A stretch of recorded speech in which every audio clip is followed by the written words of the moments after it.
Hello everyone, my name is Pixlriffs and welcome back to the Minecraft Survival Guide. I hope you guys are having a good day. Today's tutorial is going to be a bit more of a technical one, but not technical from an in-game gameplay perspective, technical from more of a world management perspective, because Minecraft 1.14 is due to release this week. If everything goes to plan, it's going to be releasing on Tuesday, and so this episode, which is coming out on Monday, is going to deal with a little bit of how you can prepare your world for Minecraft 1.14, or perhaps if you're watching this in future, prepare it for whatever updates may be coming down the road.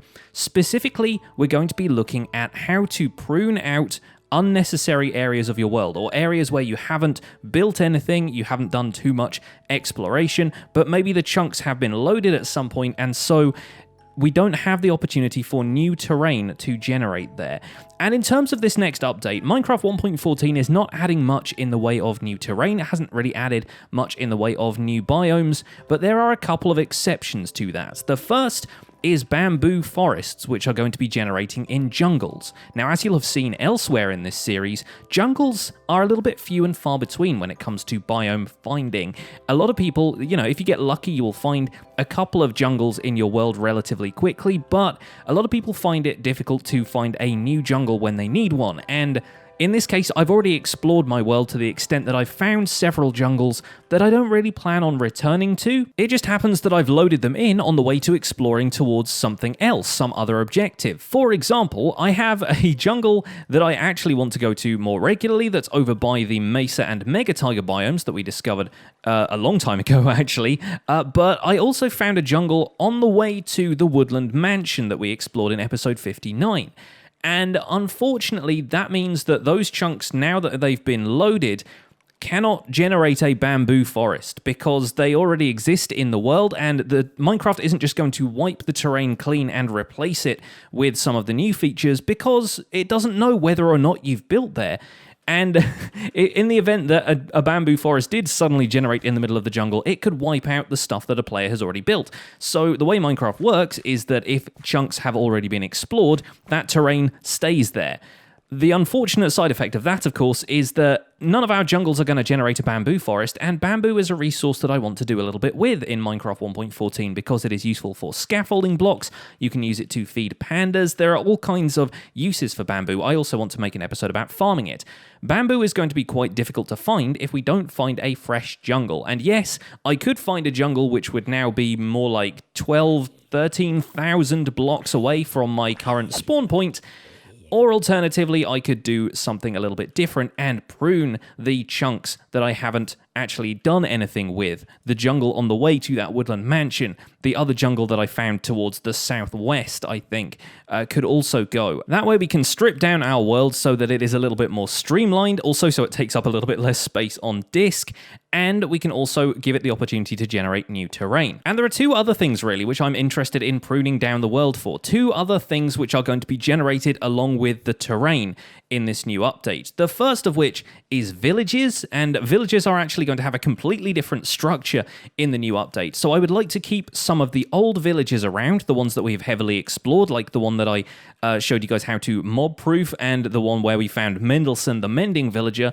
But I would also like to trim out the chunks outside of that, the ones that I've just flown over on the way to getting to a desert temple or maybe a tiger biome, and I want those to be able to generate freshly with the new village structure. Again, if we went further out, it would be possible to generate new villages in different chunks, but for now, I think it's going to be best if we actually trim down the outside of this world. The last thing on the list is pillager outposts, which I'll go into a little bit more once we actually get to see one, but they are a new feature of 1.14 which generate along with the terrain. They're basically generated structures in much the same way as a village or a desert temple would be, and they're going to be quite fun to find. The thing is, I want them to be able to be found closer to my base, so I think it's going to be worth pruning some of the chunks to make sure that pillager outposts can spawn wherever they would if this was a world we created in 1.14. Now, deleting chunks from your world might seem like quite a scary concept, and it is a little bit. I do fully recommend taking multiple backups of your world before you embark on any of the chunk pruning, chunk trimming, deleting sections of the world stuff that we are planning on doing today.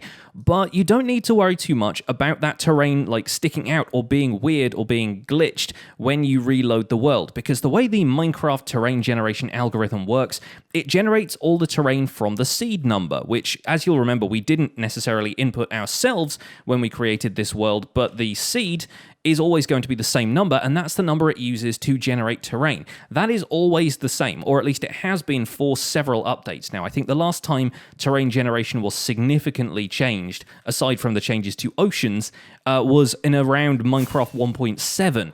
So it would be possible to generate exactly the same world that we have now in 1.14 with no significant changes to the terrain. And as such, if we delete chunks of the world, then it's going to be possible for those chunks to completely regenerate with exactly the same terrain they had in 1.13. No seams, no weird, like, sheared off cliff faces. You honestly wouldn't know the difference. Now, over the years, there have been several community-developed tools which have made it possible to edit Minecraft worlds in a little bit more fine detail. I'm thinking in particular here of MCEdit, which is a program that was developed a long time ago and has been kind of updated quite regularly since then to allow you to edit regions of your Minecraft world, and it allows you to kind of trim out sections which you know you've used, gives you a top-down overview of the map and so forth, so it makes it easier to see where stuff has been built and where it hasn't. Unfortunately, Minecraft 1.13 changed a lot about the way Minecraft stores data about the world, so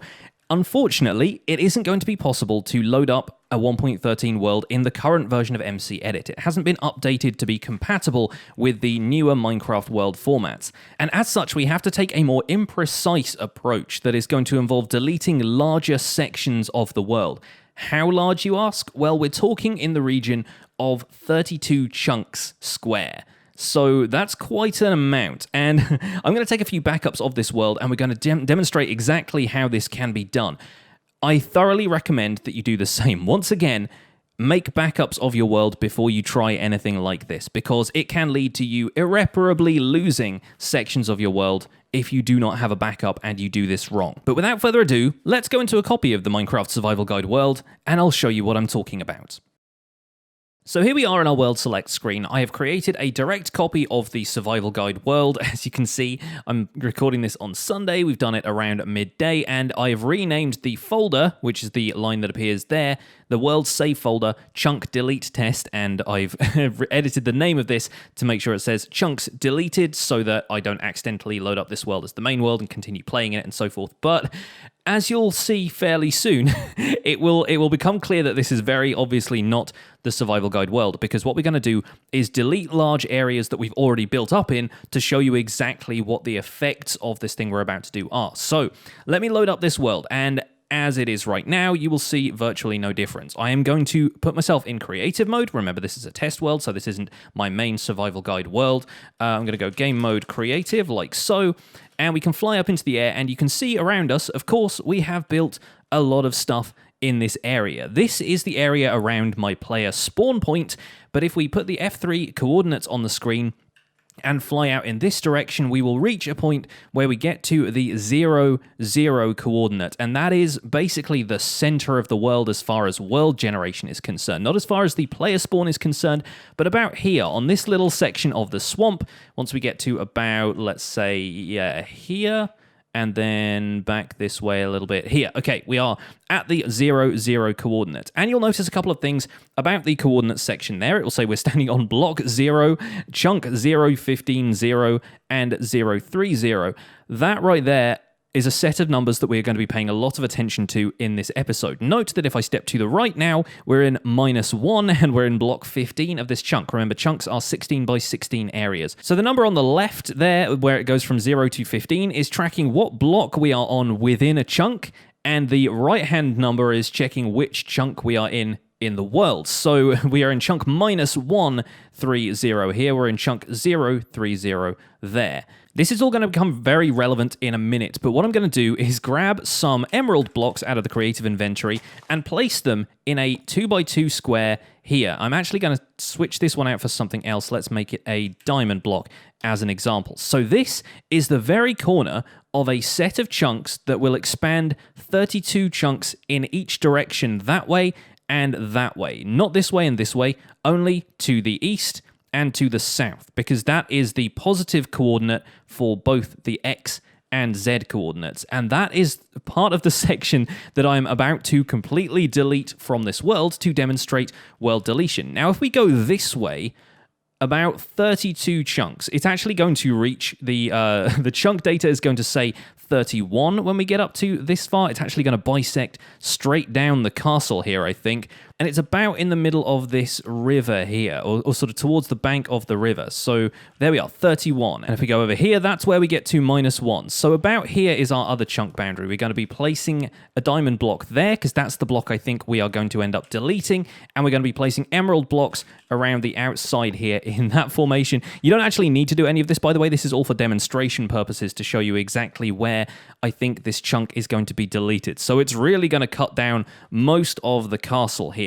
Right, now we're going to go out of this world, we're going to save the game, and we're going to go into the file system on my PC, where I'll be able to show you exactly where the region data for your Minecraft world is stored. Welcome to my desktop, and right now we're looking at the Minecraft saves folder, which you can find by just finding the .minecraft folder and opening saves here. As you can see, we've got a few different worlds in here. We've got my 19W14B snapshot test world, my creative test world, the main survival guide world, which we will not be touching for the purposes of this tutorial, the chunk delete test world, which we are going to be using heavily in this tutorial, and then a survival guide zip folder, where that's actually a backup of the main survival guide world. I actually have this backup saved in a couple of other places right now because I'm really paranoid about losing any of it, but here we are. So we're going to go into the chunk delete test folder, and you'll see 3 different folders here that we want to focus on. The first of which is region, which contains all the map data for the overworld, and then there is dim1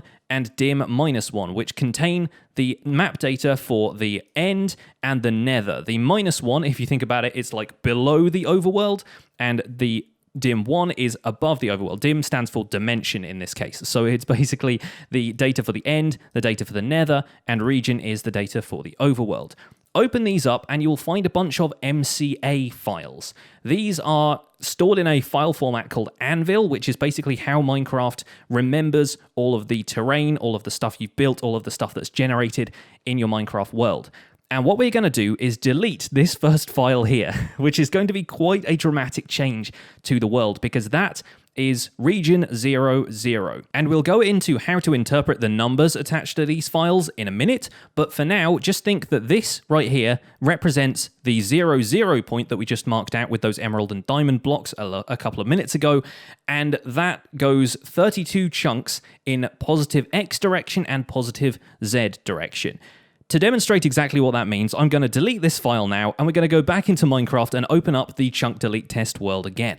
And this is probably going to take a second or two to load up because it's having to regenerate the chunks of the world. There we go. It's preparing the spawn area. It's taking a few seconds to think about this because when we log in, you will notice that everything we have built in this area is now gone. The transition is seamless aside from the fact that we've clearly built half a castle over here and the other half is now missing, but you'll notice the terrain isn't carved up or anything like that. It's just reverted to exactly what it was when the world began. And boy, oh boy, does this place look a little bit different. Let's go over to our diamond block markers so I can show you exactly where those went. There we go. The corner that we built with these emerald blocks is still there because each of those was outside of the region we just deleted, but the diamond block we placed there is gone, meaning that was just inside the region we deleted, and 32 chunks in each direction, that way and that way, has now been cleared. Let's quickly fly over to our other marker just so I can demonstrate the furthest reaches of this particular deletion. And there we go. As you can see, the same thing has happened here. Those 3 emerald blocks are still there because they were outside of the boundary of what we've just deleted,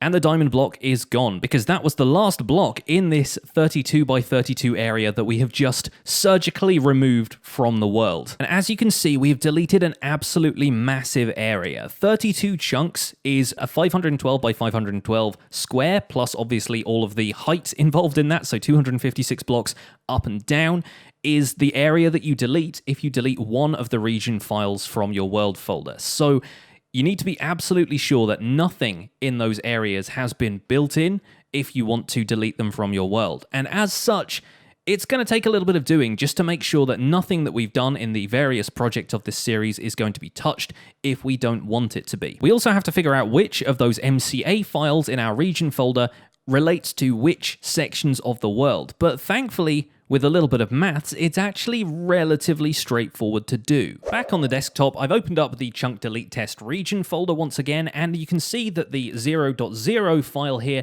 has actually returned to the folder. That's actually been regenerated when we loaded up the world because that region of the world still exists and still gets loaded when we reload the world. It just doesn't contain any of the stuff that we've built. The terrain and everything still exists, obviously. It hasn't just left a giant void hole in the world because Minecraft regenerated the terrain. If you'll remember when we were standing on the 0,0 coordinate and facing south, looking at positive X and positive Z coordinates, that was the area that we just deleted that encompasses the whole spawn area, the farmhouse, the farmland, all of the industrial area, and half of the castle, and so forth. Now we're going to be deleting everything that's on the right-hand side of that, looking towards the negative X coordinate. And for that, we need to find this region here, region -1, 0. And now we can take a look at the numbers attached to these files because these are, in fact, relevant to their position in the world. The number on the left is the X coordinate, and the number on the right is the Z coordinate. Remember that these regions are working in 512 square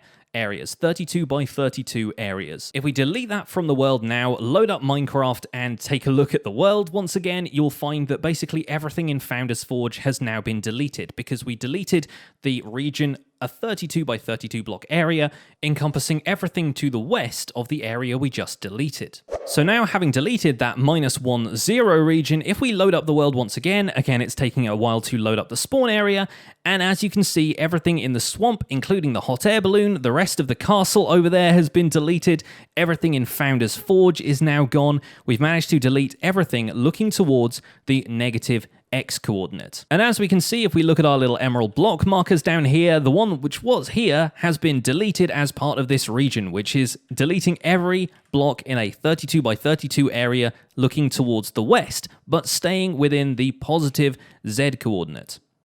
Let's now use an example that's sort of out there on the peripherals of what we've explored. Let's take a look at the Woodland Mansion, which we raided in episode 59. Let's teleport to the coordinates of that, which, if memory serves, should be around -4,500 and 5,000-ish. Obviously, we need to put a Y coordinate in there. I got it wrong. It was the other way around. It was 6,000 minus 4,500. Here we go. So this is the Woodland Mansion that we've raided in the past. Let's go into spectator mode so I can phase through the walls here, and I will show you where we have locked up those Vindicators in their dirt cells. They should be around here somewhere. Yep, there's one. So this is definitely the Woodland Mansion that we have raided before.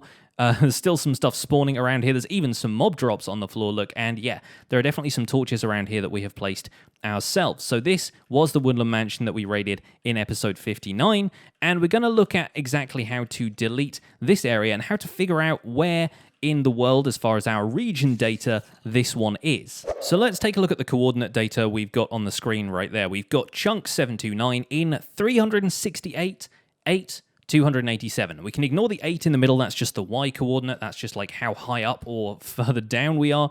We can ignore that for the purposes of working out the region itself. What we want to do is take the other two numbers either side, the 368 and the -284, and divide those by 32, because if you remember, we have 32 by 32 regions of the world, so dividing each of those by 32 will give us the rough region number that we need to figure out exactly where this is in the world. So 368 divided by 32 is 11.5, and so if you imagine, if we head towards this direction, I think, yeah, there we go, that number is going down. What we actually want to get to is 350, I want to say 352, if we're multiplying this by 32 here. Yes, here we go. So if you look at the X coordinate here, if you look at the X coordinate in the chunk data, this is chunk 352 in terms of positive X coordinate, and that is actually 32 times 11.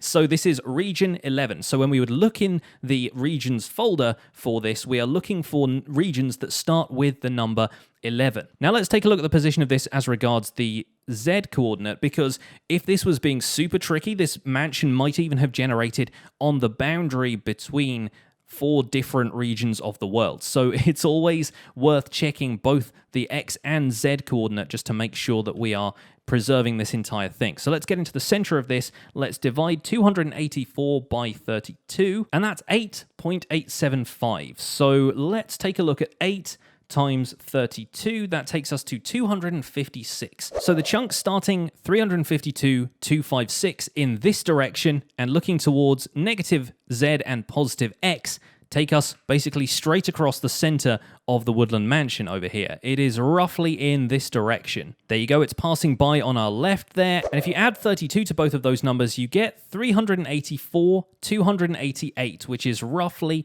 there. Now, bear in mind that we might have to do a little bit of tricky maths here because everything starts at a point of chunk 0, 0, and that sort of counts as the first chunk. So generally speaking, when you're doing these calculations, it is best to subtract 1 from each of the numbers because you end up with a region that starts at 0, 0. It ends at 31, 31. So that covers a 32 chunk area because 0, 0 still counts as like the start of a chunk. So what we're looking at here is 383, 287. That's the outer limit of this region we're about to delete here. And as you can see as we fly over, that's actually right on the edge of where this Woodland Mansion has generated. So that's good. We can use these numbers to determine the region in the regions folder that we need to delete. So now we're looking at chunk 352, 256. If you divide both of those numbers by 32, you end up with 11 minus 8. And you would think that was the region of the map we would have to delete, but once again, there's a little bit of tricky maths involved here, because if you're counting coordinates in the negative directions, you need to basically add 1 to the number, or I guess subtract 1 if we were thinking in negatives, but what we're looking for here is actually region 11 minus 9. Now, because of the numbering conventions of this folder, it's counting these in a bit of a weird order, because you're looking at 10 minus 10, and then minus 10, 10. It just gets a little bit confusing here, but what we're looking for is the 11s down here, and as you can see here, we have 11 minus 9. That is the region we're about to delete, and that is because if you're looking at the coordinates here, the negative numbers are all going to start at minus 1 because negative 0 isn't a thing. So it stands to reason that 8 regions out from this negative 1 region at the center of the world is going to be negative 9. So basically you're subtracting 8 from negative 1 if you're going in a negative direction. I'm sorry if the maths in this is absolutely mind-bending. Trust me, it does make sense. And ultimately, if you're not sure how this all works, if you're really not sure how to calculate some of this stuff, it's worth it to just take a bunch of backups and do a little bit of trial and error deletion and find out exactly what resets. The worst that can happen is you'll just need to restore the world from a backup and everything will go back to how it was before, and then you can try again. Just make sure to keep making copies and make sure to keep your backups separate. Now, we're going to delete region 11 minus 9 here. We're going to log back into the world so I can demonstrate, and you can see this region is taking a little while to load up once again, because if we fly out in this direction, we should get to our Woodland Mansion again, and it's going to look a little bit different than it did before. And as we fly around these hallways, you'll notice that there are no more dirt boxes, there are no more torches placed around. In fact, I think there may even be some evokers if we go up to the upstairs floors. Yes, there you go, there's one. Considering that we killed all of the evokers when we were last here, that is pretty definitive proof that they are back in action. And Minecraft has actually completely regenerated the terrain here, which includes respawning all the mobs that spawn as part of mansion generation. So that is pretty definitive proof that we have deleted the right region here. While we're here, by the way, I may as well point out something that people mentioned in the comments of the Woodland Mansion raid video, and that's that these illager heads, these giant faces made of wool at the top of the staircase, often generate secret rooms behind them that you can only get to by going through the wool over here or by landing on the roof and going in from the outside. The reason I didn't demonstrate this when I raided this Woodland Mansion is because this one didn't have one. It doesn't actually generate behind there at all, and as you can see, that is just a window that leads to the outside. Now, this mansion does actually have a secret room, but when I raided it, I thought it was completely empty, because as we can see in here, we have a bedroom on this side, and then you go through the wall here, and there is no loot in this room. There are no chests anywhere on the floor, and so I thought it's probably not worth showing this room at all, considering that there is no loot in it. Saying there's a secret room and then showing you that there wasn't anything there didn't seem all that exciting. However, something that I didn't even know about these woodland mansions is that there is a secret attic space above this room where 2 chests are stored.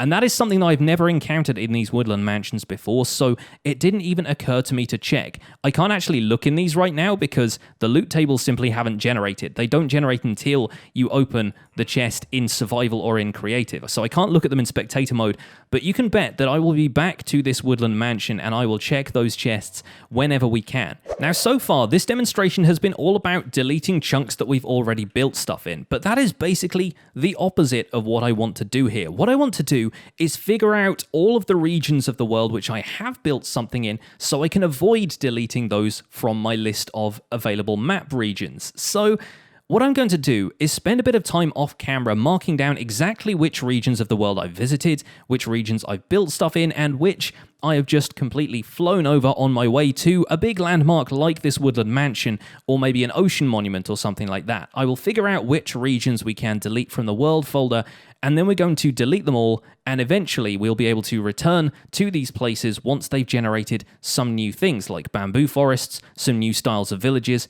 and some pillager outposts. And to help me figure out what those regions are, I've actually figured out a calculator of sorts here in a Google Docs spreadsheet, which I'm going to make available through a link in the description. It is going to be read-only so that people don't come in here and vandalize this document, but you should be able to copy and paste it into your own Google spreadsheet if you want to figure out exactly how this works.